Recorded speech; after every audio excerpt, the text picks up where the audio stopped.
Hello everyone, আসসালামু আলাইকুম। Welcome back to my channel Najma's kitchen. তো আজকেও আপনাদের সাথে একটা সুন্দর একটা মজাদার রেসিপির ভিডিও নিয়ে হাজির হয়েছি। তো আজকে হচ্ছে গিয়ে কাঁচা আমের অল্প উপকরণ দিয়ে কিভাবে সুস্বাদু আচার তৈরি করা যায়। তো কম বেশি সবাই আচার পছন্দ করেন। তো যারা এই আচার পছন্দ করেন তারা প্লিজ আমার চ্যানেলটি সাবস্ক্রাইব করে রাখবেন, পাশে থাকা বেল আইকনটি ক্লিক করে রাখবেন, যেন সকল ভিডিও সকল রেসিপিগুলো আপনাদের মোবাইলেই আগে যায় এবং আপনারাই এটা দেখে ট্রাই করতে পারেন। তো এই তো দেখেন আমগুলো আমি সুন্দর করে ধুয়ে প্রথমে তারপরে খোসাগুলো ছাড়িয়ে নিচ্ছি। তো এই তো এরকম করে সবগুলো আমের খোসাগুলো আমি ছাড়িয়ে নিব। ছাড়িয়ে নিয়ে এখন আমগুলো যে প্রসেসিংয়ে আমি আচার দিব ঠিক সেই প্রসেসিংয়েই কাটবো। কাটার ধরনটা অনেকের ভিন্ন হতে পারে, তো আমি আজকে এরকম করে কেটে নেব, কিউব কিউব করে কেটে নেব। তো এই তো আমগুলো আমি অলরেডি কাটা শুরু করে দিয়েছি।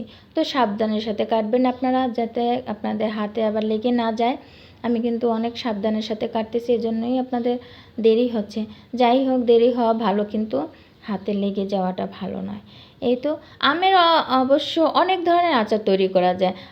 আমি যে কয়টা আচার জানি বানাতে পারি বা আমি তৈরি করব আপনাদের সাথেই শেয়ার করব। আমার পুরো ভিডিওটা দেখবেন এবং চ্যানেলটি আবারও সাবস্ক্রাইব করে রাখবেন, পাশে থাকা বেল আইকনটি ক্লিক করবেন। এই তো দেখেন আমগুলো আমি সুন্দর করে কিউব কিউব করে কেটে ধুয়ে রেখেছি।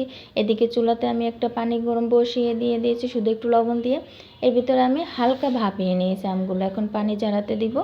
পানি ঝরানো হয়ে যাবে, এদিকে আমি একটা বোলের ভিতরে প্রসেসিংটা শুরু করে দিব।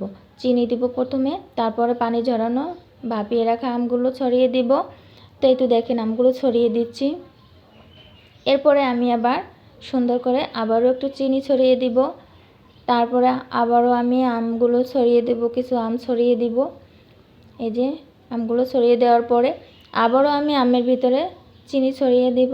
তারপরে লাস্টে আরও যদি আম বাকি থাকে এগুলো আবারও ছড়িয়ে দেব। ঠিক এরকম প্রসেসিংয়ে আমগুলো সব ছড়িয়ে দিতে হবে, এরপরে চিনিও দিতে হবে। তারপরে আমি একটা ঢাকনা দিয়ে পুরো আমগুলো ঢেকে রাখবো। পুরো রাতটা এভাবে ঢাকনা দিয়ে ঢেকে থাকবো, যাতে চিনিটা পানি হয়ে আমগুলো ভিজে থাকে। তো সকালে আমি উঠে আমগুলো পানি ঝারিয়ে নিয়েছি ছাঁকনির সাহায্যে। এখন আমি একটা সসপ্যানে সুন্দর করে আমগুলো মেলে দিব, রোদে দেব শুকাতে। তো এই তো আমি অলরেডি ছাদে চলে এসেছি শুকাতে দেওয়ার জন্য, পাশে ছাদ আছে, তাই আরেকটা আলগা কাপড় দিয়ে আমগুলো ঢেকে দিব যাতে কোনো পাখি না বসে।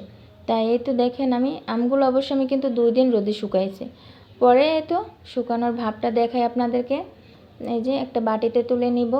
তো আমগুলো কিন্তু বেশি শক্তও হয়নি আর বেশি নরমও নেই, এরকম করে শুকিয়ে নেবেন। এখন আমি ওই গুঁড়ো মশলাগুলো দিয়ে দেবো, মরিচ গুঁড়ো এবং পাঁচফোড়ন গুঁড়োটা ভাজা।